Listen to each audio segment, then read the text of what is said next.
Hi, I'm Don Freeman, and this is my buddy Ron Plowright. So I'm a mortgage broker, Ron's a realtor, and wanted to get together and just talk about the real estate industry on the mortgage side and a little bit on the realtor side.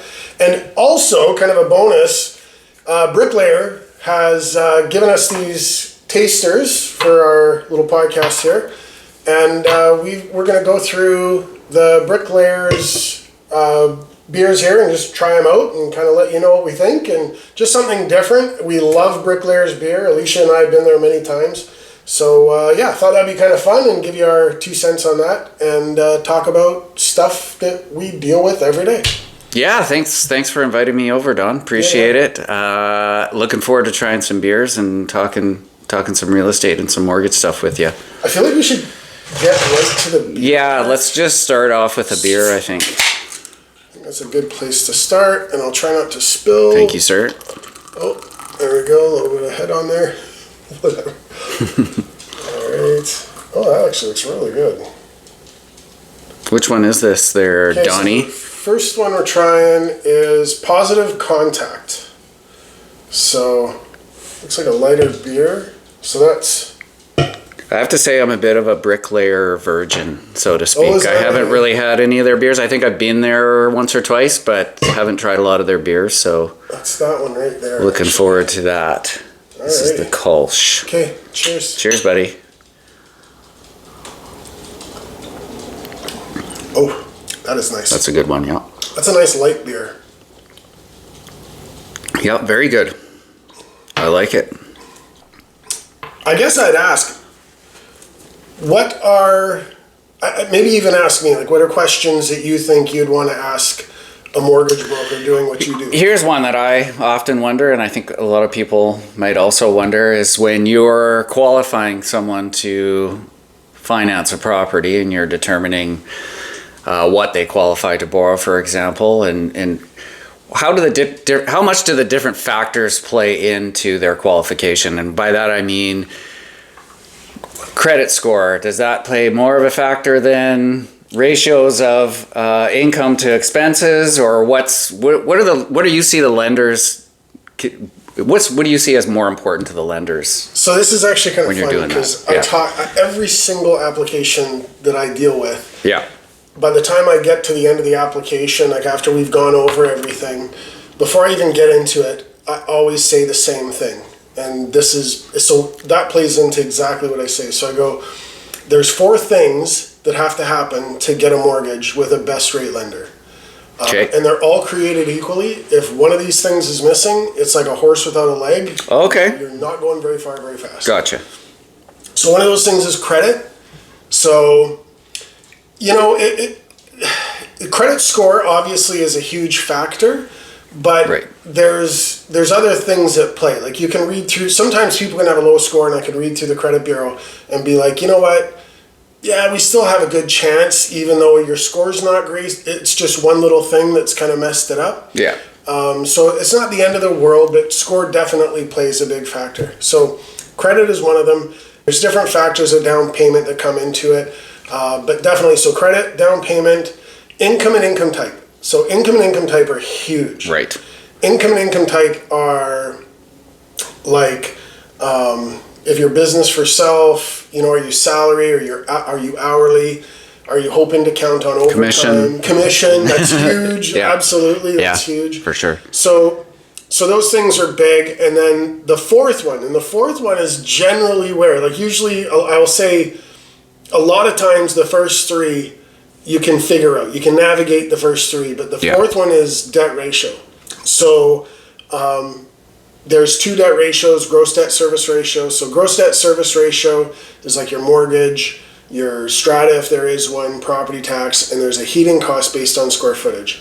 So that one right there is with a lot of lenders your maximum's 39, but there's also some lenders, depending on if you have 20% or more down, there's some lenders that have a little bit of variance there. Right. So that's the percentage of your total income that can go towards those things. We've only had one. I'm cut off. Right. So that's the percentage of your gross income, Yes, your before percentage of tax gross, income, that's right, yeah. that's allowed to go to those That's right. bills. Gotcha. Okay, So that makes sense. So 39% gross debt service ratio, and again, if it's an insured deal, which means less than 20% down, Right. then that would be, then Around you're 39. going to be that's carved in stone. If you've got 20% or more down, there's some lenders that do a little more than others as far as making exceptions on that rule. Total debt service ratio is gross debt service ratio plus any outside debts. So it could be car loans, anything like that. Credit Car loans, cards, credit cards, line of credit, lines of credits, right? all The those. payments on those, the minimum That's right. payments on those. Yeah. Well, go minimum towards- payments. So on any line of credit or credit card, the banks use a 3% calculation as far as a 3% on the balance calculation as far as what your payments would be. So even if Gotcha. you only pay interest, even if your payments are small, they're still going to look at that. And some Yeah. lenders actually use what you have as far as available credit goes. So some lenders will actually. Well, they'll max it and then so take you got a 3% of $20,000 line that. of credit. You might not Yeah. even owe anything on it, and some Right. lenders will actually go, "Okay, we're going to take 3% of that." Because you could max it out. Because you could max They're it. There's assuming a potential. yeah. There's a potential to max it out. So Right. that's. I guess you could get away with that if you didn't owe anything. You could get away from that if you didn't owe anything by canceling that card or closing that Absolutely. line of credit. Yeah, absolutely. And then it's no longer an issue in terms of total debt ratio. There's always Interesting. ways to work around things or figure things out. And again, Yeah. sometimes too, as much as I say, like, yes, it's about the rate. You always want to get the best rate, obviously. Sure. But at the same time, it's not all about rates. Sometimes Yeah. it's about finding what fits best for what you're doing. Yeah, and that was going to be something I brought up because I think a lot of people don't see that, right? They're just shopping for the lowest rate, and hey, we all want to save money, but I think a lot of people don't realize the importance of not just rate, but how the product fits that person. Would you agree? Oh, absolutely.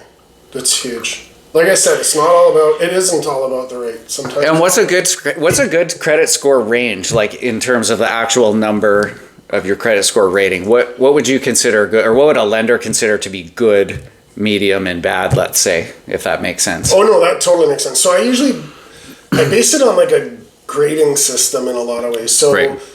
I always say between 640 to 679 is C minus to C plus. Okay. 680 to 699 is B minus to B plus. Right. 700 to 720 is an A. Yeah. Anything over 720 is A plus. A plus, And gotcha. anything over 800 is A plus plus. Gotcha. So, Okay. I mean, and again, like I said, that doesn't.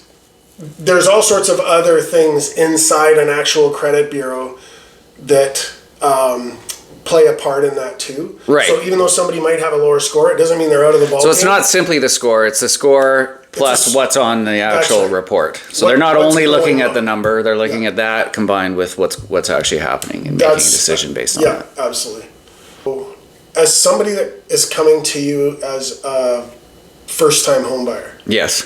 like what would be the things that you would, advice-wise, when somebody comes to you and they say, hey, listen, I've got my pre-approval, past that stage, now I want to start looking for a place. What are things, like how would you approach that, or what's the advice that you would give? Well, I mean, the number one thing I would say would be to get pre-approved, because that is the number one thing. I'm sure you'll agree with that. You have no way to know, in my opinion, what you're able to do in terms of financing and what kind of payments you're comfortable with until you talk to a mortgage person, mortgage broker, and you get that. So that's number one. Number two, I think, is really deciding what your priorities are as a buyer. Like, what do you want in a home? You're more than likely not going to be able to get everything that you want unless you have a lot of money, which most first-time buyers don't. So often it takes just getting out there, going to some open houses, determine what you like and what you don't like, determine what you're willing to sacrifice to get. Yeah. I think that's important. And it's important to get a realtor on your side that can also help you, one that's knowledgeable in the areas that you're looking in. Because there are certain buildings and certain complexes and things, and if you're a first-time buyer, you're more than likely going to be buying a strata development. I'm sure that's what you're seeing on your side. They're buying yes. condos, they're buying Yeah. townhomes if they're lucky. That's right, yeah. Homes are normally out of reach the first go around. So it's important, I think, to have a realtor that knows these complexes and knows how to investigate different things. But it's deciding your priorities is huge. And sometimes that takes going out and actually looking at stuff. In fact, 100%. 99% of the time, I'm taking people out, especially when they're first-time buyers, I'm taking them out multiple times so they can kind of determine what it is for that they're looking for and what they want. Yeah. And a lot of the time, what they tell me on that first day they want and what they end up with are far different, because once you get out, start looking around, you realize a little bit more what's more important to you. Yeah. Do you want a really good location with an older home, because that's probably what you're going to need, or would you want to have something shiny brand new but you're okay with a little bit less of a desirable location? Those are the kinds of things that first-time buyers, I think, huge. need to discover. Yeah, no, that's huge. Often by going out and looking and to figure out what it is that they want. I will say, first-hand experience, an MLS listing does not tell you the whole story. No, you have to go there. Oh, Yeah. you really do. Alicia Yeah. and I, when we were looking at different times when we're looking at different places, Sure. you'd look at a listing and it was like, oh, that is it. Perfect. This is Yeah. it. Oh my God. Yeah. We just, Yeah. I mean, where do we sign? What Yeah. do we do? And then you go and you see the place and you're going, oh wow, no. Not what we this thought is it was going to be, right? completely different Yeah. than what we'd pictured. Yeah. Okay, so Yeah, what are we drinking the now? next I've one, seen we you are actually poured drinking another one. time after time Golden Brute. So Ooh, a golden. little bit on the darker side than the one that we have. Yeah. And it is delicious. Look how golden it is. Oh, You already yeah. tasted it? Yeah. Yeah, that's a good one too. Oh, I like that a lot. Yeah, absolutely. So that's the next one that we're trying right there. That's good. It tastes like apple-y to me. I don't know if it Yeah. actually has apple in it or what it actually is, but it's very good. It's almost has a cider flavor to it. Yeah, it really What do you think? does actually. So I'll ask, what's maybe in your industry, what do you come up against quite often that might be, say, a pet peeve? Like when it comes to whether it be clients or other realtors or Yeah. something that maybe. Yeah, there are a lot of different people Of course. from all walks of life Same with our industry. that sell real estate. Well, I like to work with a realtor that is professional and takes pride in their work, and is prompt at getting back to people and that type of thing. So I would say probably my biggest pet peeve is other realtors who don't get back to me, or other realtors who can tend to act a little unprofessionally. It's business. We shouldn't get emotionally attached to these transactions. We are supposed to be the voice of reason, so to speak. Not that our clients are crazy or anything, but when you're dealing with your home, or you're trying to buy something that's going to be your home, that's an emotional thing, right? There is a lot of stress, and a lot of these it's people, very same stressful. thing we get on Yeah. our side is there's a lot of people, like whatever it is they might do for a living, they can run a huge factory, they can Totally. run huge construction sites, like they're brilliant at what they do. Yep. But this is outside their comfort zone. They don't Yeah. know what they're doing, Yep. and they're looking for somebody, and we get the same thing. They're looking for somebody that's going to help them get to where they're going as easily as possible. Yeah. And what you just said, a big part that I picked up too is communication. Yes. And I find Huge. that if I was going to say pet peeve on my side too, I mean, when we're picking different lenders and that, when I look at a file, timeline wise and all that, that's a big thing too. Having communication with the lender, understanding what it is they're going to be looking for. Are they Yeah. going to have the options after the fact for the client? You know, those kinds of things. But it's pretty much always about communication. Yeah, and I think having good relationships, like both in your industry and my industry. If I am known as a realtor amongst the other realtors, I'm known as a realtor that's good to do a deal with, Yeah. then people are going to be happy to bring offers to my listings, or they're going to be happy to receive an offer from my client because they know I'm not messing around and I'm good to deal with. And that's good for me, and that's good for my clients who I'm dealing with, and the same thing for you, I would imagine. Oh my God. So, yeah, so much to that point. we look at our relationships with our lenders. We take those very seriously. Yeah. So relationships, we've kind of got it coming to us in three different segments in a lot of ways. We've got the realtor, we've got the client, and then we've got the lender. So we're kind of trying to navigate all three. Yeah. So it's like we want to keep the realtor in community. We're huge with keeping the realtor in the loop. Client, helping them, not just keeping them in the loop, but actually they have, I mean, like I just mentioned, they have so many questions a lot of times, depending on the type of client you're dealing with. Yep. Sometimes they just have a lot of questions. Yeah. And so it's up to us to just help guide them through. But the part that gets left out a lot is relationship with a lender as a broker. And I think we take that very seriously, because those are the guys that are helping us get this deal done. Yeah. So we try to respect their time. We try to respect their policies. Like, you know, if I always say, and we're actually very well known for this, if I'm fighting for a deal, there's a reason I'm fighting for it, and they know it. So we get a lot of tough deals done just based on our relationship with the lender, and the fact that if we're standing behind this file, you know, there's a reason for it. We're not just trying to get something done so we can make a buck. We can actually look at this file and go, no, this makes sense. We believe in this. You just have to see how it makes sense. Yeah. And again, like I said, relationship with the lender is so important for that reason. And just communication with all parties in any transaction is massive. And just making sure people know what's going on. People want to know what's going on in all aspects of these transactions, right? And making sure they know why things are the way they are, I think helps as well, as opposed to just saying, nope, that's the way it is. In this environment, what I'm finding too, there's a lot of head on that one, sorry man. Good job, Don. What I'm finding in this environment is, oh, look at that. Okay, you know what? That's a fresh glass, so I will let you have that one. Gracious of you, thank you. The guest, and I will try to let mine settle here. In this market, you know what's By the way, I opened the one that I was going to put on the camera, but that's all right.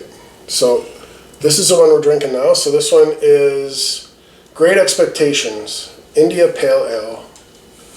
So good old IPA. a golden. Really golden. A golden one, eh? Oh, that's got some citrusy. Oh, that is definitely. That's definitely an IPA. That is definitely an IPA. Yeah, I'm actually not much of an IPA guy, but this is pretty good. I often find IPAs to be way too bitter for me, for my own personal taste. But it's still got the IPA bitterness, but it's actually pretty good. So as I was saying, is in this market, and last year's market too, it is a lot of navigation.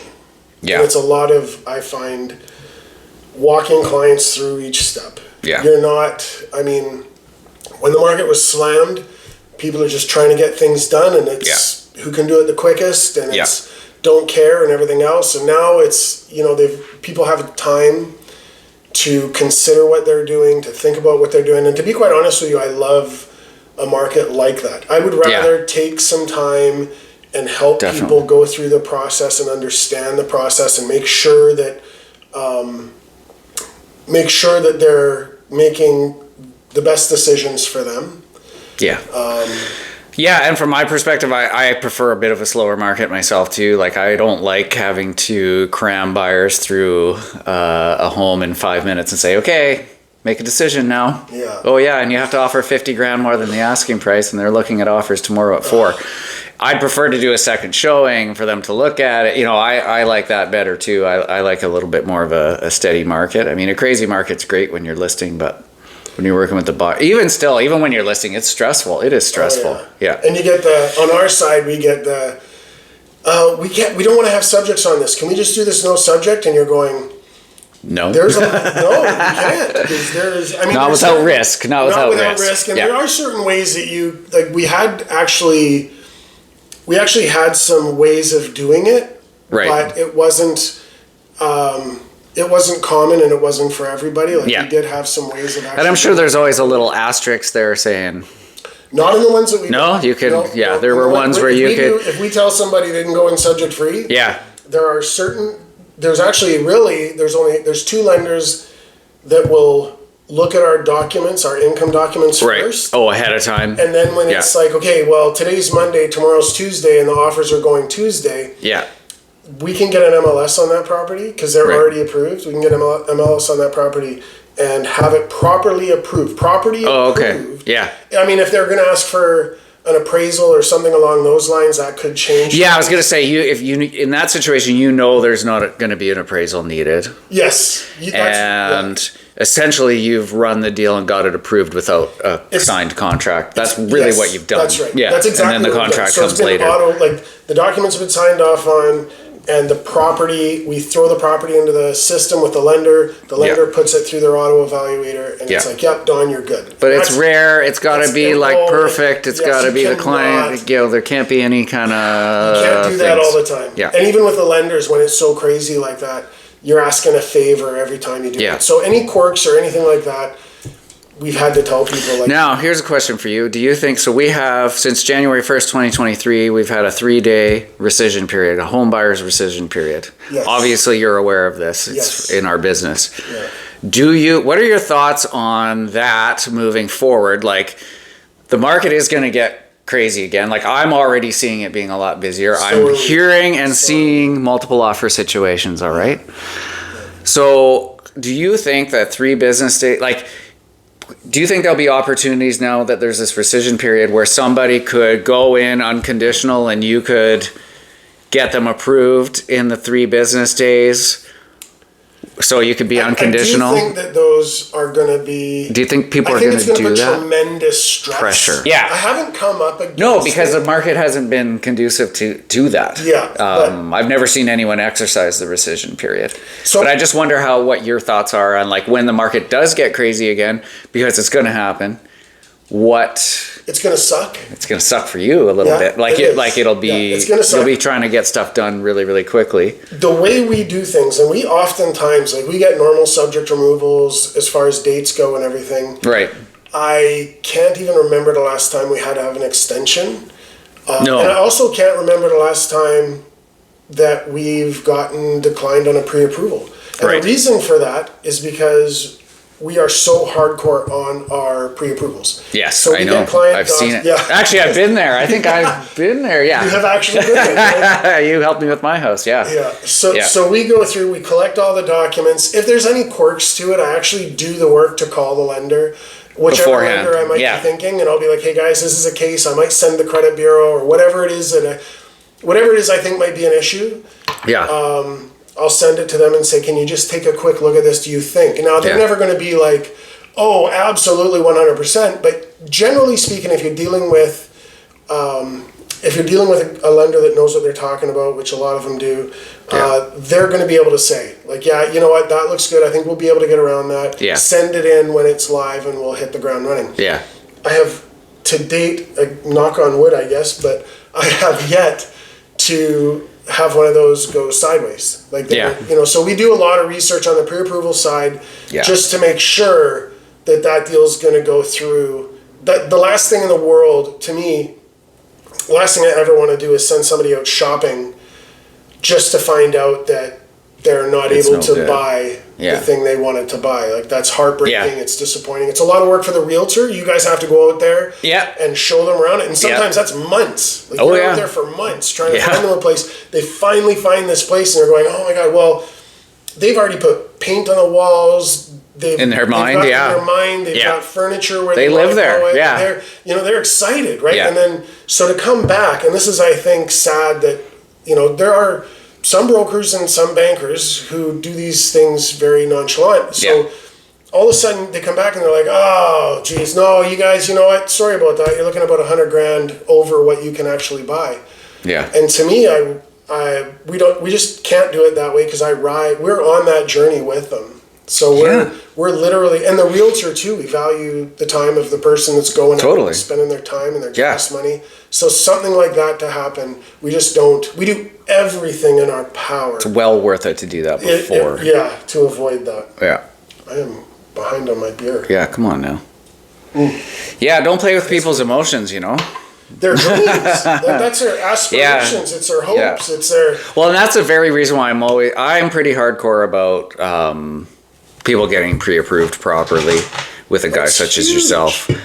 Before I spend a lot of time showing them places, I like showing homes. I mean, it's my job. I like it, but I don't want to go out there and have you fall in love with the place and then do the deal. It's stressful for the client to do the deal, right? It's stressful when you're negotiating the deal for the client because they're like, is it going to get accepted? What's going to happen? And then you get the offer accepted and they're like elated. They're so happy. And then for the lender to say, well, actually, no, you can't have the money, is a huge blow to somebody, often depending on the person, right? There's so much to that too. So when somebody, sometimes I understand as a realtor when somebody's like, I want to see this house. And you're like, have you been pre-approved? Have you talked to anybody? And they're like, nope, don't care. I want to see this house. Yeah. And so, sometimes you're like, okay, well. Yeah, you just do. What? Yeah. You're going to show them and that's cool. Yeah. But I will say, then that same person, when they come back and they go, okay, well, or you suggest at that point, okay, guys, this is cool and everything. Maybe this is the one, maybe it's not the one, whatever, but you should probably be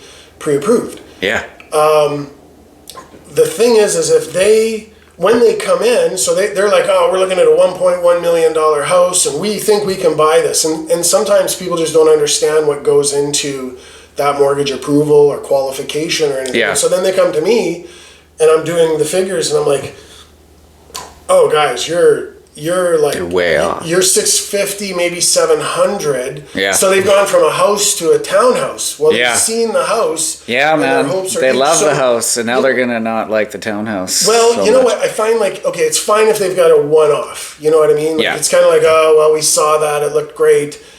Okay, you know what? Fine. Let's see what we can afford. And a lot of times too, like I say to people, getting into the market is huge. You know what I mean? And you might not be hitting it out of the park, but are you getting a home? Are you getting something you can live in? Yeah. You're not going to be... You're not paying rent where somebody can come in and go, oh, sorry, guys, my kids are moving in. Yeah, guess what? You're out in 2 months. Yeah. Yeah, so it's like you're buying a home. Like, that's your home. So you don't need to hit it out of the park. Can you live there? Yeah. Are you in a community that you're happy about? Yeah. Do you feel good about coming home? Yeah. Those are important. It doesn't necessarily, like I said. And it can't be the Taj Mahal right off the bat for most people, right? I mean, I know for me, I'm 41. I just bought my first detached home 3 years ago. I lived in a couple condos, 5 or 6 different townhomes, and leveled up each time as my income increased. Right. And now that's how you get there, I think. That is absolutely how you get there. So this one too, this is interesting. Yeah, what do we got this time? So this is pomegranate mandarin sour. Oh.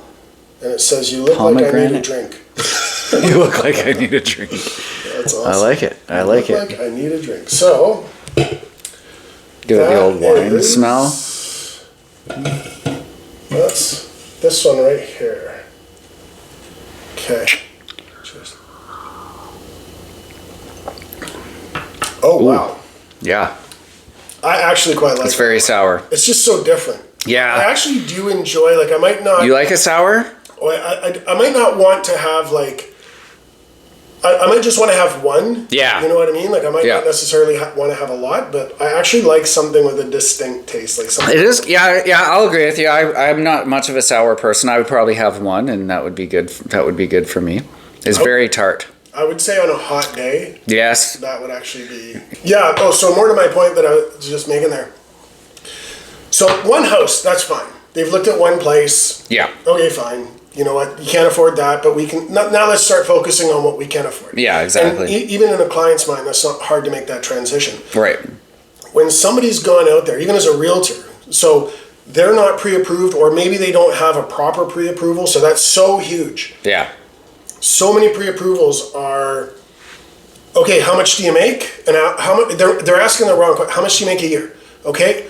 We'll pull your credit bureau when we get close to, if you have an open, or if you've got a live deal or whatever, we'll pull the credit bureau. Yeah. And, we'll collect docs when it gets closer to time or when you have a live deal.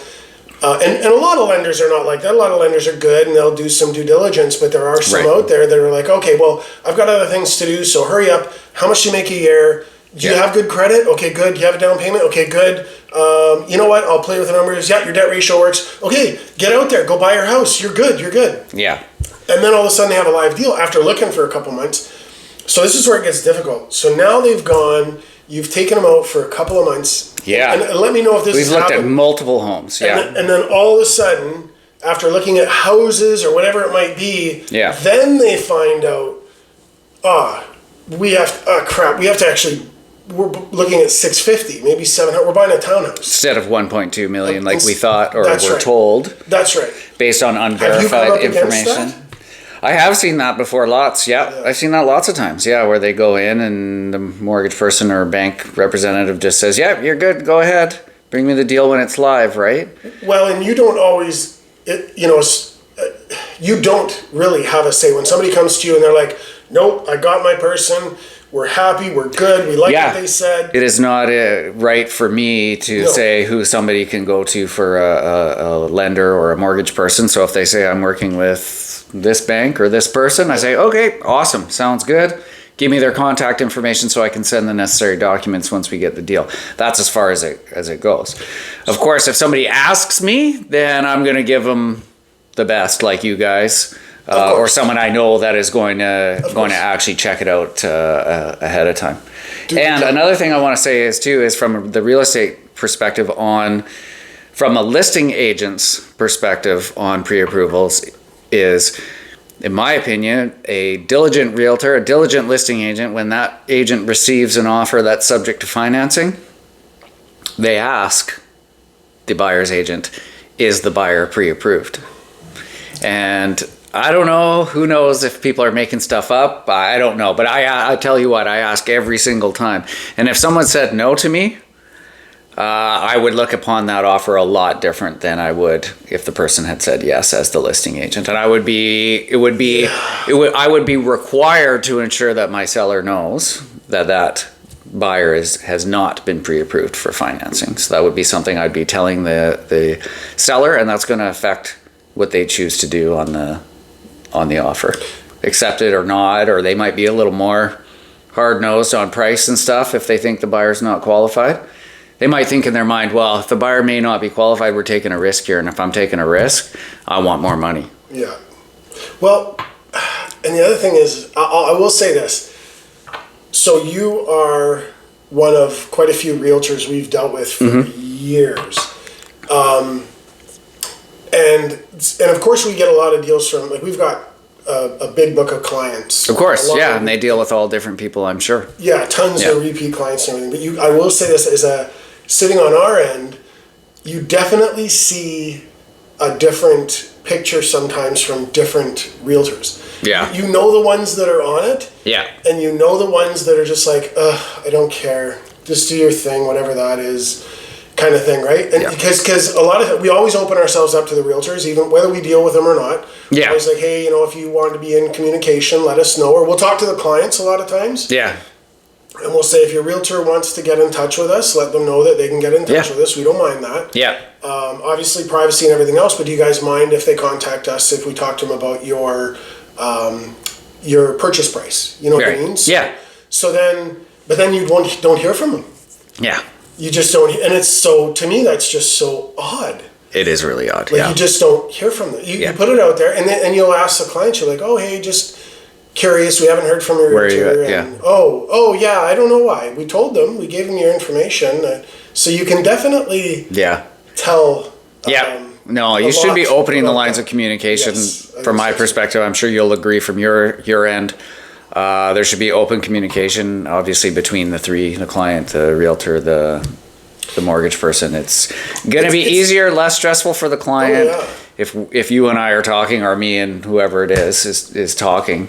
There's so many things we can navigate and help the client navigate as far as just making. Or what? Like, you need a tax certificate? Don't bug the client. That's right. Phone me. I'll get it for you in 2 seconds. They're going to be like, oh, tax, what's that? You know what I mean? That's exactly. I can just get it for you. They don't even need, I mean, it's not that we're hiding something from them, but they don't even need to know about it because I provide it. You know what I mean? Property taxes with property taxes. Yeah. So, So easy. But there's no need to, you can get it done faster without stressing the client out. Yeah. Or less than it would be, by just having open lines of communication. Or Yeah. if you ask me for something that I don't understand what it is or why you're asking, I can be like, hey, like, can you give me a little more information? Trying to do that for a client, it's like playing a game of telephone, right? If I tell the client, well, can you ask your mortgage broker this? Or you say, can you ask your realtor this or that? It's not going to get construed properly, right? Anyway, I think. Well, no, that's huge. More to that, it's a smooth transaction. It's helping people. And I think that's what we're here for, is it not? Yeah. Well, it's part of it. You're Part a of it. professional, Yeah. so you know. And when people go through that smooth transaction, like I will say this, if you have we're part of your team, you're part of our team. If you have somebody and you know that you've worked with that person, you know what to expect, the quality of communication or their process or whatever it might be. Yeah. It really does help with the client's transaction. I always say to people, we're going to take a lot of the stress out of what you're doing. Like, you're buying a house. We're not going to take all the stress out of it. You can't. That's impossible. But we're going to help you navigate that stress, and we're going to be here when you need us. And help minimize. So we've got that team that's all doing the same thing. Yeah. Everybody should be working together towards a common goal. It goes way smoother. One broken link in that chain, and sometimes it can be a very different. Is this our last beer that we're This is the trying? last one. So a rainy night in Soho, London Fog Cream Ale. Oh, London Fog? Ooh, that sounds really good. That sounds awesome, actually. And the more beers I'm drinking, I'm probably getting more and more red, because that's just what happens to me after I've had a few drinks or whatever. Happens to us Cheers to the all. last Cheers, one. buddy. Yeah.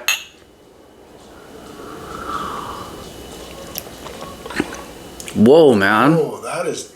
That actually tastes like a London Fog. Like, you can taste it tastes like tea. Oh, yeah. That's totally. really good. Yeah. That's my favorite one out of all the ones we've tried.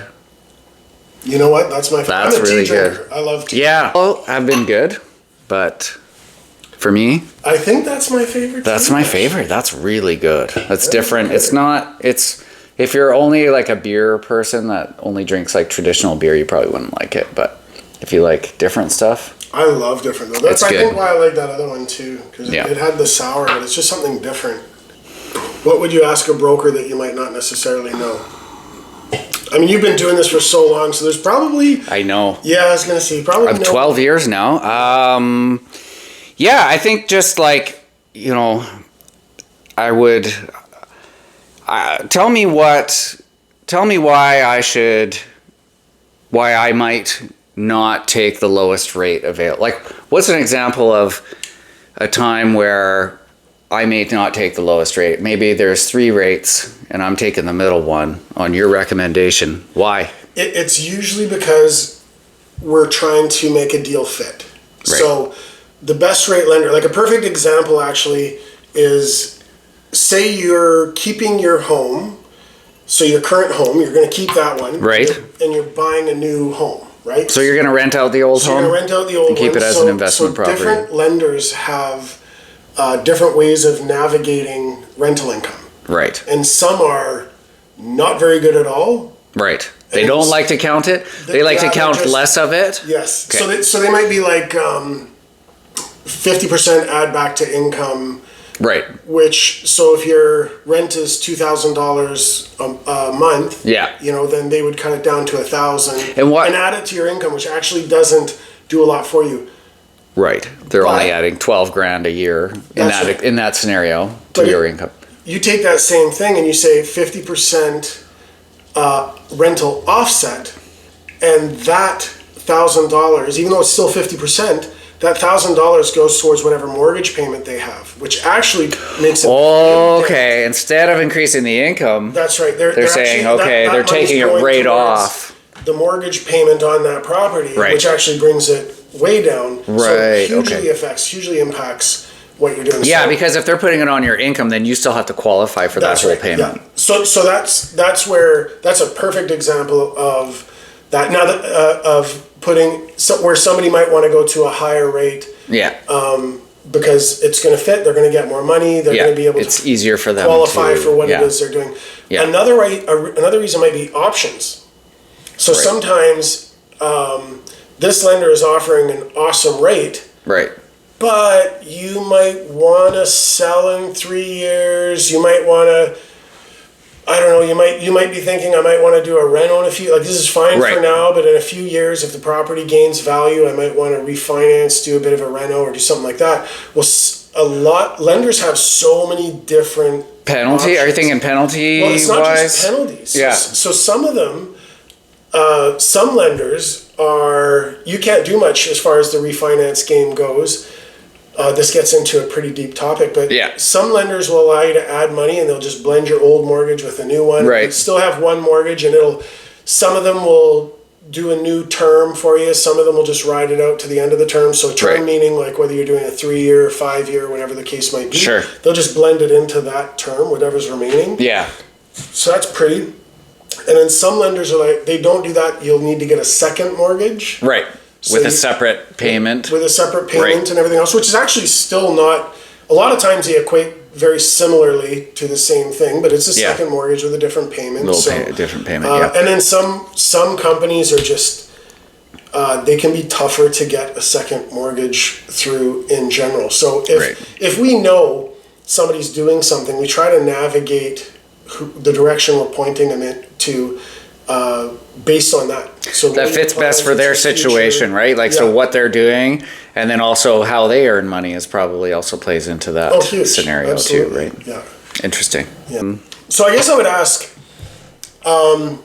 as far as investors go, what would your advice be to, say, an investor in this market? Someone who wants to invest into a rental property. Yeah, they own their own home and they're thinking, you know what, I want to branch out. I feel like I know rates are maybe a bit higher, but I feel like, Yeah, I would say. Buy, I feel like it is a good time to buy. I feel like we're on the verge of a very, very busy spring market, and I think that if interest rate, well, you can speak to this a little bit. This is kind of market wise, but I just think any kind of hint at some more affordability in the market is going to stimulate our market quite a bit. So I think like even a small drop on the overnight rate, which I know doesn't even have a direct effect on, I mean, it does, but it doesn't.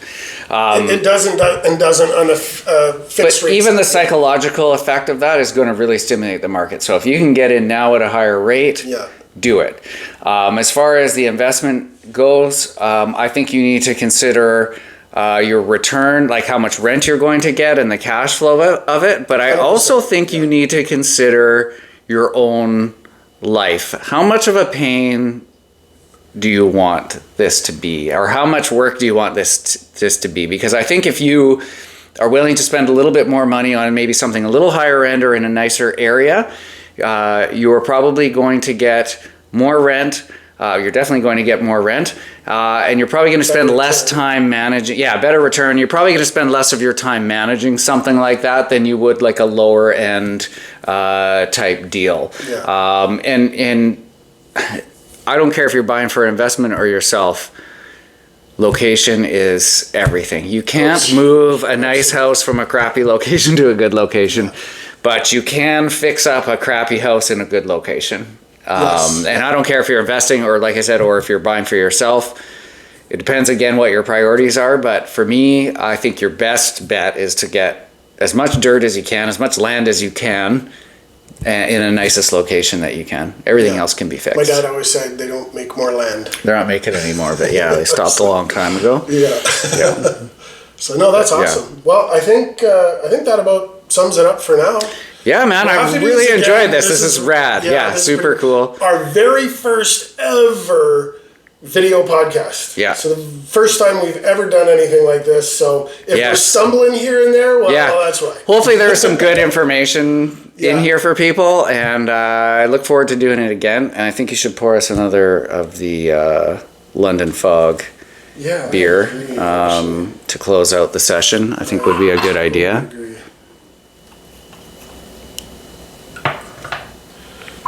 And we'll...